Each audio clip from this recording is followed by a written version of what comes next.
Dear friends, this is our time, the main events in Ukraine and the world at this hour. Layla Mamedova is here in the studio for you. The Russian Federation Army attacked Ukraine tonight with Oniks missiles, Iskanders, guided aerial missiles, and 106 drones. The main targets of the strikes were the Kyiv, Poltava, and Dnipropetrovsk regions. This was reported by the Air Force of the Armed Forces of Ukraine. Ukrainian sky defenders shot down or suppressed 88 targets. The number of casualties in Kyiv has risen to 3 people. This was reported by the State Emergency Service. Rescuers continue to deal with the aftermath of the nighttime shellings. The Russian invaders attacked the capital with ballistic missiles. This was reported by city authorities. Debris fell in 2 districts of the city. Non-residential premises and vehicles were damaged. A fire also broke out at a book market, with market stalls engulfed in flames. 3 people were injured. Among them is a child. Occupation forces attacked the Kyiv region with drones. This was reported by the Regional Military Administration. A private house and an outbuilding were damaged. Relevant services continue to work at the scene. The death toll from the Russian army's combined attack on Kryvyi Rih in the Dnipropetrovsk region has risen to 2. The body of a man who had been considered missing was recovered from the rubble. This was reported by the Regional Military Administration. 14 more people were injured. The strike hit industrial facilities. The blast wave also damaged at least 12 apartment buildings. A fire broke out, which was extinguished by rescuers. Clearing of the rubble continues at the scene. 2 people died, and 1 was injured. Russian invaders dropped an aerial bomb on a village near Zaporizhia. A private house was destroyed. This was reported by the Regional Military Administration.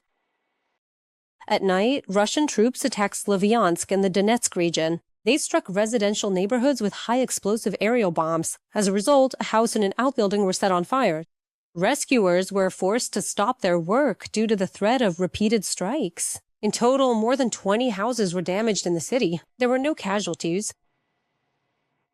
13 regions of Ukraine have been subjected to Russian shelling just this week. This was reported by the President of Ukraine, Volodymyr Zelensky. The President of Ukraine emphasized Russia has launched over 1,500 strike drones and aerial bombs, as well as 62 missiles at Ukrainian settlements. Most of them are ballistic. When North Korean ballistic missiles destroy infrastructure and take lives here in Europe, we cannot allow European interceptors to just sit in warehouses. Protecting lives is essential. Russia must be stopped. New aid packages literally mean lives saved and infrastructure protected every day. Volodymyr Zelensky, President of Ukraine, on Telegram. The naval forces struck the positions of the Russian Bastion coastal missile system, which the Russians used to attack Ukraine with supersonic Oniks missiles and hypersonic Zircon missiles. As reported by the Navy, as a result of the strike, the Russians suffered significant losses in weaponry and personnel. The final losses of the invaders are being clarified, the naval forces emphasized. A Russian Federation missile unit, warehouses, and a railway bridge were struck by the Ukrainian Defense Forces last night. This was reported by the General Staff of the Armed Forces of Ukraine. They emphasized that the enemy's missile unit was stationed in temporarily occupied Crimea. The bridge, which the Russian invaders used to support military logistics in the Zaporizhia region, as well as warehouses with equipment and ammunition in the Donbass. 212 combat engagements were recorded on the front line over the past day. According to information from the General Staff of the Armed Forces of Ukraine, the situation remains tense in the Kostiantynivka and Pokrovsk directions.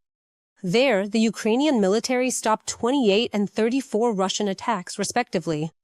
Another 21 assaults by the Russian Federation Army were repelled on the Slavyansk bridgehead.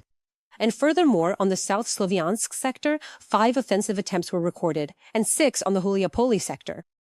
Also, having failed to achieve victories in battle, the Russian authorities are spreading false information about the alleged capture of new territories. This was reported on the air of the Freedom TV channel by General of the Army of Ukraine, Mykola Malamuzh. The Kostiantynivka direction, which is decisive for the enemy today. He is trying to create strike groups along the front, from the west and from the north, and even to enter from other directions. infiltrating with small assault groups, attempting to conduct direct attacks, and creating a wall of fire. In parallel, a more large-scale model of operations is unfolding. This is, of course, the Pokrov's direction. Here, there are attempts to break through in several sectors, and we see how they have repeatedly claimed new territorial seizures, which are refuted by our objective space-based monitoring assets. But even Russian bloggers themselves often show that what was announced as a success was a fake. Ukrainian Defense Forces eliminated 1,510 Russian occupiers over the past day. Thus, according to the General Staff of the Armed Forces of Ukraine, since the beginning of the full-scale invasion, Russia has already lost more than 1,467,000 military personnel. The Russian Federation's army losses in equipment are also significant. The day before, Ukrainian defenders destroyed a Russian tank, 7 armored combat vehicles, 75 artillery systems, 8 MLRS, 2 air defense systems, and 483 units of enemy automotive equipment. In Hungary, 12 people died and at least 10 were injured as a result of an accident involving a tourist bus with Polish registration. The bus, which was carrying 57 passengers and 2 drivers, suddenly veered off the road into a ditch and overturned. According to preliminary information from the Hungarian police, the driver fell asleep at the wheel. The victims are receiving the necessary medical assistance, and law enforcement officials are establishing all the details of this car accident. Germany is preparing to evacuate a town on the border with Belgium due to the threat of the fire spreading. Residents are being advised to temporarily leave their homes due to a fire in Haifens. This is a Belgian nature reserve that is currently engulfed in flames. Nearly 1,600 hectares have already burned there. The day before, the European Union sent 3 helicopters and 2 water-dropping aircraft after the country's authorities requested assistance. We are facing the largest forest fire in our country's history. 300 hectares is approximately 400 football fields. I spoke with emergency service coordinators from various organizations to assess the situation. There is now some hope that the fire can be brought under control. We are facing such a large fire for the first time, but this is certainly not the first time we have experienced such extreme weather conditions. And this is also linked to climate change. A few weeks ago, the main topic was the heat. Now, it is drought combined with heat. Alarming trends are being recorded in the UK. The number of forest fires has already exceeded last year's record, and the fire has begun to spread from dry fields to residential areas. Rescuers are trying to cope with the elements, but despite all their efforts, the flames have already spread to residential houses. Emergency services warn that the situation may worsen due to prolonged heat and dry weather in England and Wales. Rescuers suggest that the fire season in the country could continue until November and emphasize that most of the current fires are caused by people.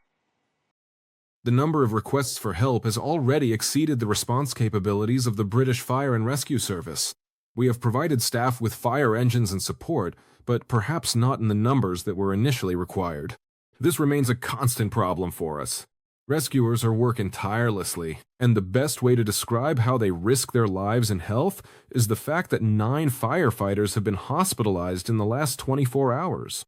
They literally stood between the raging fire and people's property and homes, which is why they suffered from smoke inhalation.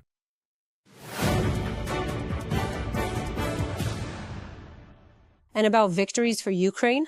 Yaroslava Michichuk won a gold medal at the European competition. She won the European High Jump Championship, which took place in Birmingham, England. The Ukrainian athlete managed to clear a height of 1 meter 97 centimeters. For the 25-year-old athlete, this is her 3rd gold medal at the European Athletics Championships in an outdoor stadium. Yaroslava Michichuk won in 2022 in Munich and in 2024 in Rome. By the way, Michichuk remains the world record holder in the high jump. Last year, she achieved a result of 210 centimeters. Yaroslava's legacy also includes a gold medal from the 2024 Paris Olympics. Subscribe to UATV English and stay updated on the most important events, top news from Ukraine and all over the world, in-depth analysis, exclusive reports and interviews, all on hand in our channel. Join our community of viewers and stay tuned.